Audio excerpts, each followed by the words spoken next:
Olá, alunos do primeiro ano, vamos à nossa primeira aula de arte e o assunto de hoje são as unidades 1 e 2. O assunto da unidade 1 é compreendendo o mundo com a arte. A arte, ela faz parte da humanidade desde que ela surgiu. Uma prova disso são as pinturas rupestres, que são aqueles desenhos feitos nas paredes das cavernas. Eles tinham várias funções. Alguns acreditam que eles serviam para marcar território, outros acreditam que ele servia como forma de educar, porque quando os mais velhos estavam ensinando seus costumes aos mais novos, as crianças, eles faziam aqueles desenhos.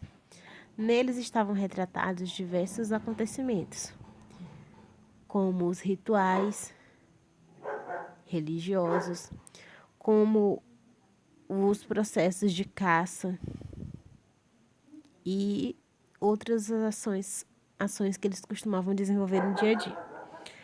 Por meio dessa representação, o homem criou então uma forma de se expressar utilizando imagens gráficas impregnadas de simbolismo. Independentemente do nível cultural, a imagem era entendida por qualquer pessoa. Com a evolução da escrita, esses desenhos foram substituídos por sinais simplificados e surgiram os ideogramas e a escrita pictográfica e os hieróglifos, a escrita cuneiforme e o primeiro alfabeto silábico, chegando-se hoje à infinidade de fontes existentes nos programas de computador. Olhem só, uma das razões pelas quais eles usavam imagem como forma de registro é que a imagem era simples de ser compreendida, tá? As primeiras formas de escrita que surgiram também foram baseadas em imagens, já que os primeiros alfabetos que nós tivemos, eles eram baseados em vários pequenos desenhos. E cada desenho fazia a representação de uma letra, e dessa maneira eles se comunicavam. Representavam letras ou, às vezes, os desenhos representavam palavras também. Tá?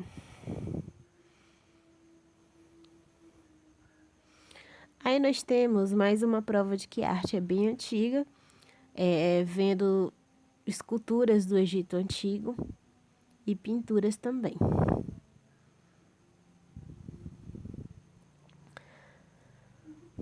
A arte na Antiguidade Clássica e na Atualidade. O importante momento da história da arte foi a Antiguidade Clássica no Ocidente, denominação do período entre o século VII a.C. e o ano 467 no século V d.C. Esse período corresponde à predominância das culturas gregas e romanas na Europa e nas regiões do mundo, em outras regiões do mundo. Nessa fase, todas as formas de arte tiveram grande desenvolvimento,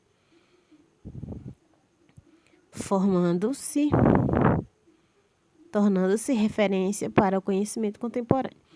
Então, na Antiguidade Clássica também surgiu os tipos de arte que nós estamos vendo aí em cima, que eram as artes chamadas artes utilitárias, que é quando eles colocavam arte em coisas que tinham alguma função, como jarros, como cestos, tá? Em objetos que eles tinham função. Então, a arte não era somente decorativa, ela era utilitária também. Outras manifestações da arte antiga nós podíamos observar nas sociedades gregas e romanas, que eram os teatros. Neles nós tínhamos grandes peças teatrais, onde dois gêneros eram mais comuns, que era a comédia e a tragédia. A comédia voltada para a parte do humor e a tragédia voltada para a tristeza e para o drama. Esses espetáculos serviam como entretenimento e distraíam as pessoas em grandes festivais e em outros eventos importantes dessas sociedades antigas. Vamos agora para a unidade 2, onde fala a Idade Média em direção à arte e à ciência do Renascimento. Polígonos e mosaicos, peças de um quebra-cabeça.